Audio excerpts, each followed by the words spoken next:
بيبدأ الفيلم باتنين بيجهزوا لحفلة شوي علشان جايلهم ضيف مهم على العشاء. أول ما تشوف الفيلم هتقول إن أم وابنها بيجهزوا للحفلة، لكن المفاجأة واللي هي موضوع الفيلم إن الاتنين دول زوجين. الضيفة اللي جاية على العشاء هي ليزا، ممثلة داخلة فيلم بيتكلم عن قصة جواز الزوجين دول واللي هما جيرسي وجو، واللي بتكون قصتهم في منتهى الغرابة. بتوصل ليزا وبتستقبلها جيرسي بحفاوة شديدة، وبتوعدها ليزا إنها تحاول تحسن صورتها قدام المجتمع اللي رافضها بسبب اللي عملته. وبتقعد ليزا مع صديقة جيرسي وبتسألها على حاجات تساعدها في تكوين صورة علشان الشخصية اللي هتمثلها. بنشوف ليزا وهي بتراجع قصص الصحف القديمة واللي بتتكلم عن الحادثة، ووقتها بنعرف إن جيرسي دخلت في علاقة مع جو اللي كان وقتها في عمر ابنها 13 سنة، ودخلت معاه في علاقة وحملت منه. القضاء بيشوف جيرسي على إنها سفاحة الأندر إيج، وهي كده فعلا الصراحة، فبيدخلوها السجن اللي بتدخله وهي حامل في ابنها من جو، وبتولد جوه السجن. بتخرج من السجن وبتتطور علاقتها بجو، بيتجوزوا فعلا وبتخلف منه 2 توأم تاني غير ال3 اللي كانوا عندها من جوزها الأولاني. على العشاء بتتكلم جيرسي وجو مع ليزا، وبتعرف منهم معلومات أكتر، زي إنها عرفت جو أثناء شغله في متجر للحيوانات الأليفة بعد ما اتشدت له لما شافته في المدرسة مع ابنها وهم في الصف السابع. بتسألها ليزا طيب عن علاقتها بأولادها، بتتضايق بالسؤال وبتقول لها وده إيه علاقته بالموضوع، فبتقول لها إن الإجابة هتساعدها في بناء الشخصية. فبتقول لها إن علاقتها بيهم تمام وهنروح بعيد ليه بعد كام يوم حفلة تخرج ولادها التوأم، وهيكون في نفس الوقت تخرج أحفادها وكلهم هيكونوا هناك. ممكن تتأكدي من إن علاقتنا كويسة بنفسك، ده يعني لو فضلتي لسه مشرفانا. بتخرج ليزا من البيت وبيروح جو يوصلها، وهي بتوصله بتقول له أنت مش شايف إن عمرك ده 36 صغير على إن يكون عنده ولاد بيتخرجوا من المدرسة وداخلين الجامعة؟ ده أنا قدك ولسه يا دوب بفكر أخلف ولا لا، أنت قفلت اللعبة بدري قوي بصراحة. ليزا بتروح تقابل الشخص اللي كان الزوج السابق لجيرسي، وبيحكي لها عن ازاي اتجوزوا، ان حياتهم كانت هاديه جدا لدرجه انه استغرب اللي حصل، وان عرف زيه زي الناس ان مراته ماشيه مع عيل في دور عيالها. بتطلع من المقابله على متجر ملابس وجيرسي بتختار فساتين لبناتها. جيرسي بتقول لها انها عرفت انها قابلت توم جوزها السابق، وليزا بتقول لها انها قدرت تفهم هما ليه سابوا بعض، هو وسيم بس عادي وهادي. فبتقول لها انها كانت مضطره، اصل ابوها قال لها يا تخرجي من هنا على بيت جوزك يا تخرجي على القبر، فاختارت تتجوز اي حد وتجرسهم بعد كده. بيقلب جو في صوره القديمه وبتقلب ليزا كمان في صورهم، وبيروح جو علشان يقابلها في بيتها وبيتكلموا سوا عنه وعن الفيلم. وفي اخر المقابله بتطلب منه ليزا انه ما يقولش لحد انهم اتقابلوا، وبيكون جو مش فاهم هي ليه بتطلب منه الطلب ده. ودلوقتي بتروح ليزا علشان تقابل المحامي اللي كان ماسك لها القضيه، وبيقول لها انه شاف جيرسي بالصدفه في القسم بعد ما اتقبض عليها في وضع مخل. حكت له اللي حصل وانهم اخدوها وهي في وضع غرامي مع حبيبها ومش فاهمه هم ليه عملوا كده. بيقول لها المحامي ان لغايه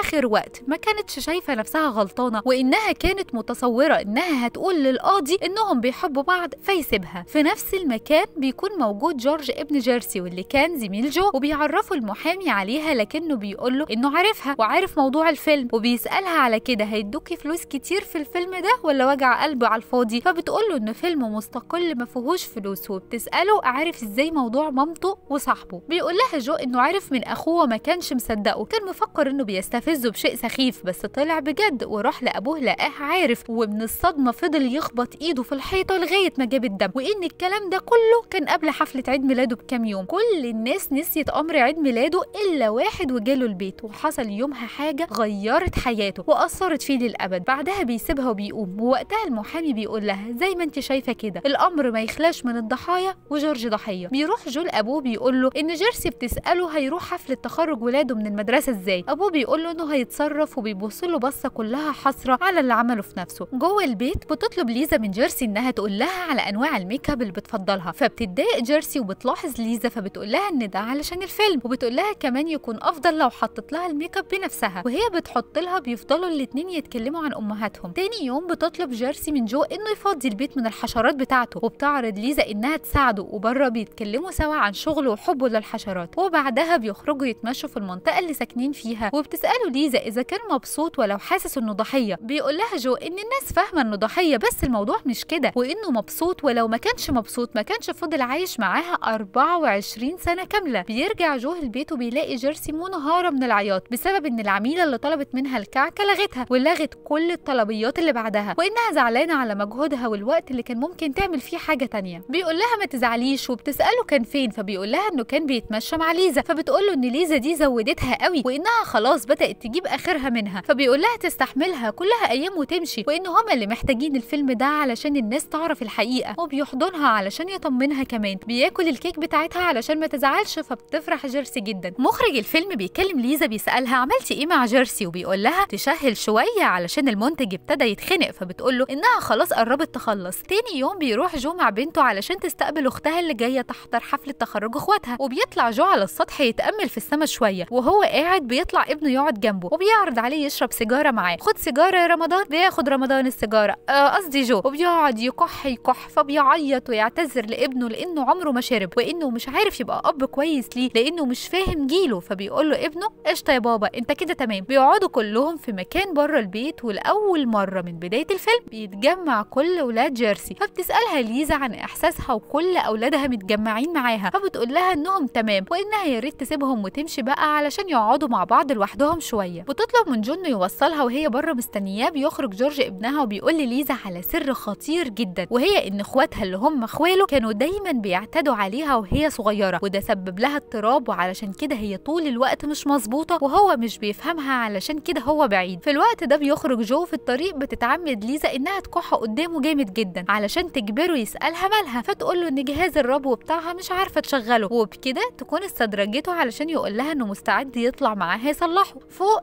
الفيس بتقع في الراس وبيحصل اللي حصل، رغم انه اكد لها انه عمره ما خان جيرسي، بس هي حسسته انها معجبه بيه، وبعد ما حصل اللي حصل بيفهم من كلامها انها عملت كده علشان تحس بشعور الشخصيه مش علشانه، فبيتعصب جدا لانه كان فاكر انه اخيرا حد اعجب بيه وبقى مرغوب فيه من حد غير جيرسي. الحركه دي بتخليه يروح يتحول على جيرسي ويقول لها انه محتاج يعيد النظر في علاقتهم، وانها ضحكت عليه واستغلته واتغرغرت بيه، وهي بتقول له انه هو اللي غرغر بيها وهي مسكينه، هي الست وهو الراجل، مش فاهمه الحقيقه راجل ايه اللي عنده 13 سنه ده يا ست جيرسي. بتلبس ليزا شخصيه جيرسي خلاص وبتعمل فيديو تكلم فيه جو وتقول له انها بتحبه، وبكده تكون ليزا مستعده تماما تدخل الفيلم، وبتحاول تنفس عن غضبها، فبتخرج تصطاد زي ما كانت بتعمل مع والدها زمان. بتبدا حفله تخرج التوأم، كلهم بيكونوا قاعدين بيتفرجوا على الحفله الا جو كان بره وبيراقبهم من بعيد وبيعيط، والاول مره بيحس ان شبابه راح وان مكانه ما كانش لازم يبقى هنا. دلوقتي خلاص ليزا بتودع جيرسي وبتكون جاهزه انها تبدا تصوير الفيلم اللي بنشوفه بيتصور فعلا مع اخر مشهد في فيلمنا النهارده.